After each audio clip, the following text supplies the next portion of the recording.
Assalamualaikum warahmatullahi wabarakatuh. Kami dari kelompok 6 ingin mempresentasikan hasil diskusi kelompok kami mengenai perusahaan dagang. Sebelumnya perkenalkan dulu anggota dari kelompok 6. Berikut adalah 5 materi yang akan kami presentasikan, yaitu mencakup operasi perusahaan dagang, yang kedua mencatat pembelian dagang, yang ketiga mencatat penjualan barang, keempat menyelesaikan siklus akuntansi, dan yang kelima adalah bentuk laporan laba rugi. Perusahaan dagang adalah perusahaan yang kegiatan utamanya tanpa mengubah wujud barang tersebut. Siklus operasi adalah kegiatan yang dilakukan perusahaan untuk memperoleh keuntungan. Tentu saja siklus operasi perusahaan dagang dan perusahaan jasa sangat berbeda, karena kalau perusahaan jasa tidak ada wujud barangnya. Lalu arus biaya adalah sebagai persediaan awal ditambah biaya barang yang dibeli adalah biaya barang yang tersedia untuk dijual. Selanjutnya yaitu sistem perpetual adalah perusahaan yang menyimpan catatan terperinci dari biaya setiap pembelian dan penjualan persediaan. Sistem periodik adalah di mana perusahaan tidak menyimpan perincian catatan persediaan barang yang ada selama periode berjalan. Sebaliknya, perusahaan menentukan beban pokok penjualan hanya pada akhir periode akuntansi. Lalu pertimbangan tambahan perusahaan yang menjual barang dagangan dengan nilai satuan yang tinggi seperti mobil, furniture, dan lain-lain. Karakteristik perusahaan dagang yaitu memiliki aktivitas utama berupa membeli, menjual, menyimpan di gudang penyimpanan, dan kembali menjual. Lalu tidak melakukan proses produksi barang. Perhitungan total keuntungan berpatokan dengan total hasil penjualan dikurangi biaya pembelian dan biaya operasional. Jenis-jenis perusahaan dagang yaitu 1. Perusahaan dagang berdasarkan jenis produk yang dijual belikan, yaitu perusahaan dagang produksi atau mentah dan perusahaan barang jadi. Yang kedua, perusahaan dagang berdasarkan jenis konsumennya, yaitu ada perusahaan wholesaler atau dagang besar, lalu perusahaan middleman atau dagang perantara, dan perusahaan retailer atau pengecer. Selanjutnya, perbedaan jurnal penjualan dan jurnal pembelian. Jurnal penjualan berfungsi untuk mencatat semua transaksi yang berhubungan dengan penjualan barang usaha secara kredit. Jurnal pembelian berfungsi untuk mencatat semua transaksi pembelian barang usaha secara kredit. 2. Mencatat penjualan barang dagang. 1. Jurnal penjualan hanya mencatat piutang. Oleh karena itu, jika penjualan dilakukan secara tunai, maka tidak dicatat. 2. Pada dasarnya, penjualan yang dilakukan secara tunai akan dicatat di akun jurnal penerimaan kas. Namun, sering ditemukan masih ada sebagian orang yang menggabungkan penjualan tunai dalam akun jurnal penjualan. 3. Bagi yang ingin mereview dan melihat saldo yang sudah tercatat di buku besar umum, Anda bisa melihat informasi yang ada di dalam jurnal penjualan. Anda bisa melihat copy invoice dengan mencari nomor faktur yang tercantum dalam jurnal penjualan. Selanjutnya, retur penjualan. Retur penjualan yang dicatat oleh penjual sebagai retur dan potongan penjualan. Ini ialah transaksi yang dimana penjual juga menerima kembali barang dan dari pembeli atau memberikan pengurangan harga pembeli sehingga pembeli akan menyimpan barang dagang tersebut. Selanjutnya, diskon penjualan. Penjual yang dapat menawarkan diskon tunai kepada pelanggan yang disebut penjual sebagai diskon penjualan untuk pembayaran tepat waktu yang harus dibayar seperti diskon pembelian, diskon penjualan, dan lain-lain.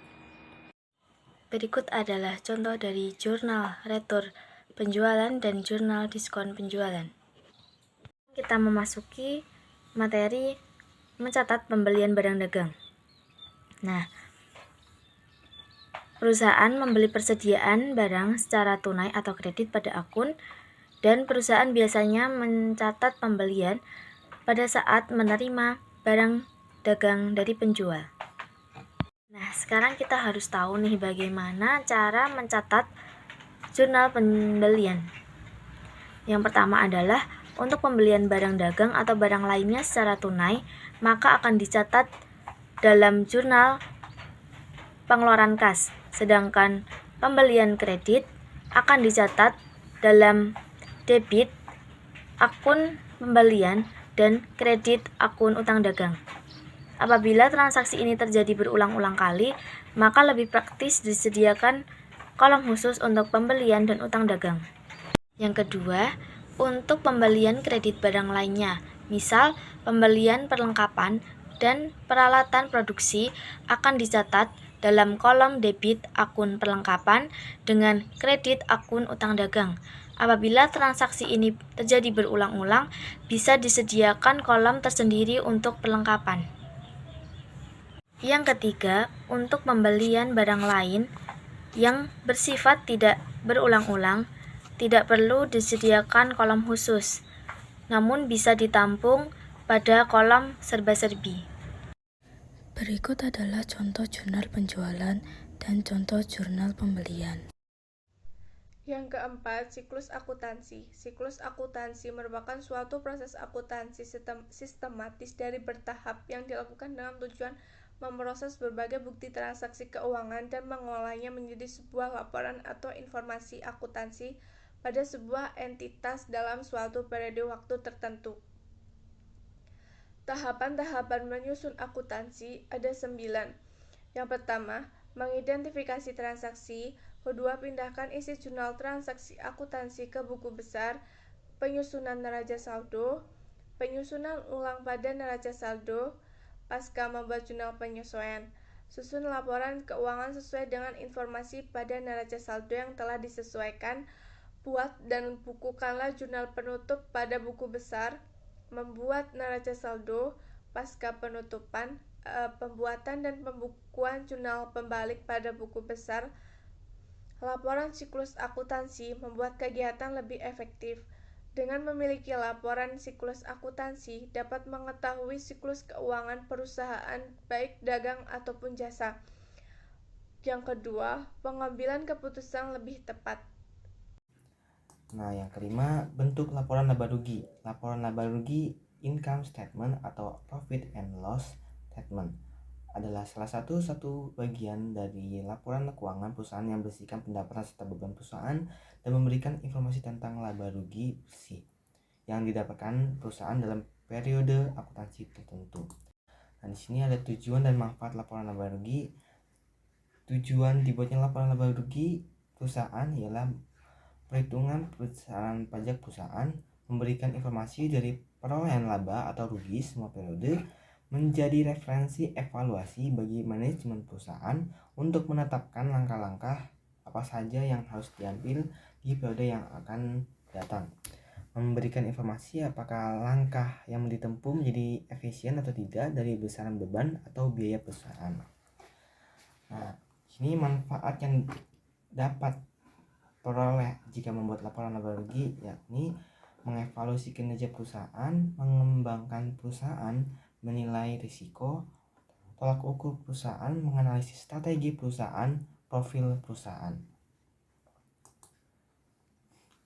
Nah, selanjutnya bentuk laporan laba rugi. Ada 2 bentuk laporan laba rugi yang umumnya dipergunakan dalam aktivitas laporan keuangan perusahaan, jasa maupun dagang, yaitu yang pertama bentuk single step. Dalam bentuk single step, semua pendapatan dan keuntungan yang termasuk unsur operasi ditempatkan pada bagian awal, diikuti dengan seluruh beban dan kerugian yang termasuk kategori operasi. Selisih antara total pendapatan dan keuntungan dan total beban dan kerugian menghasilkan laba operasi. Nah, di sini ada rumus yang dipergunakan untuk menghitung laba rugi single step, adalah penghasilan bersih sama dengan pendapatan ditambah keuntungan dikurang beban ditambah kerugian. Di sini ada contoh laporan laba rugi bentuk single step. Next, bentuk laporan laba rugi bentuk multiple. Laporan ini memisahkan transaksi operasi dari transaksi non operasi, juga membandingkan biaya dan beban dengan pendapatan yang berhubungan. Pengungkapan laba operasional akan memperlihatkan perbedaan antara aktivitas biasa dengan aktivitas yang tidak biasa atau insidental. Dalam laporan laba rugi, Selisih antara penjualan besi dan harga pokok penjualan disebut dengan laba kotor. Cara menghitung laba multiple dapat menggunakan rumus berikut. Laba kotor sama dengan penjualan besi dikurang harga pokok penjualan, pendapatan operasional sama dengan laba kotor dikurang biaya operasional, penghasilan besi sama dengan penghasilan operasional ditambah barang non operasional.